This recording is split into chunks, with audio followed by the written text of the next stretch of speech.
Bonjour à tous et bienvenue dans le 7ème épisode de la saison 3 de la rubrique Mercato. Le concept de cette série est simple, tous les jeudis à 19 h et durant toute la durée du Mercato estival, je vous récapitule tout ce qu'il s'est passé durant la semaine, des officialisations jusqu'aux rumeurs. Alors avant de commencer, n'hésitez pas à liker et à vous abonner et c'est parti. On commence donc avec les officialisations transferts de la semaine. Première info, l'OM a officialisé les arrivées de Valentin Carboni en provenance de l'Inter, de Rulli, gardien de l'Ajax, et d'Eliwahi en provenance de Lens. Deuxième info, Dani Olmo signe au FC Barcelone pour une 60aine de millions d'euros, mais la situation financière du club ne permet pas d'inscrire l'Espagnol en Liga pour le moment. Le PSG a lui annoncé l'arrivée du défenseur central Willian Pacho. L'ancien gardien des Red Devils David De Gea s'engage à la Fiorentina. Jean-Claire Todibo quitte Nice et rejoint West Ham, même destination pour Wan-Bissaka. Cinquième info, Tottenham a déboursé environ 75 millions d'euros pour signer Dominique Solanke en provenance de Bournemouth. Alors qu'un retour à l'OM était annoncé, Alexis Sanchez fait son comeback à Udinese. L'OL prête Joan Le Penant à Nantes avec option d'achat. Pedro Neto s'engage lui en faveur de Chelsea pour 60 millions d'euros. L'AS Monaco recrute Christian Mawissa en provenance de Toulouse. Dixièmement, Sergio Roberto quitte officiellement le Barça librement. Julian Alvarez quitte City et s'engage avec l'Atlético de Madrid. Emerson Royal débarque à l'AC Milan en provenance de Tottenham. Mathis De Ligt et Noussair Mazraoui quittent le Bayern pour United. Et enfin, le légendaire défenseur Pepe a annoncé sa retraite sportive. Chesney et la Juve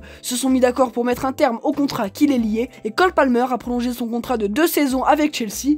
Le joueur est donc lié avec le club jusqu'en juin 2033. Et enfin, info de dernière minute, Bruno Fernandes a prolongé avec Manchester United jusqu'en 2027. On continue avec les principales rumeurs de la semaine. Première info, le fils de Sergio Conceição, Francisco, pourrait rejoindre la Juventus. Les 3 parties sont ouverts à la négociation. Après avoir réalisé le coup Julian Alvarez, l'Atlético tenterait d'attirer N'Golo Kanté. Le Barça serait également sur le dossier, mais Al Ittihad jugerait le français intransférable. Les pistes s'additionnent pour le PSG en attaque. Après Osimhen et Kvaratskhelia, le club de la capitale se lancerait sur Jadon Sancho et Kingsley Coman. Quatrième info, Paulo Dybala pourrait quitter l'AS Roma et rejoindre l'Arabie Saoudite selon Foot Mercato. Et Désiré Doué aurait lui pris la décision de rejoindre le PSG, un accord serait tout proche entre Rennes et Paris. Et enfin, après que Dortmund et Leipzig se soient retirés du dossier Ryan Cherki, la Lazio et des clubs espagnols resteraient intéressés. Et donc voilà les amis, on arrive à la fin de cette vidéo, j'espère qu'elle vous a plu. Si c'est le cas, n'hésitez pas à liker et à vous abonner.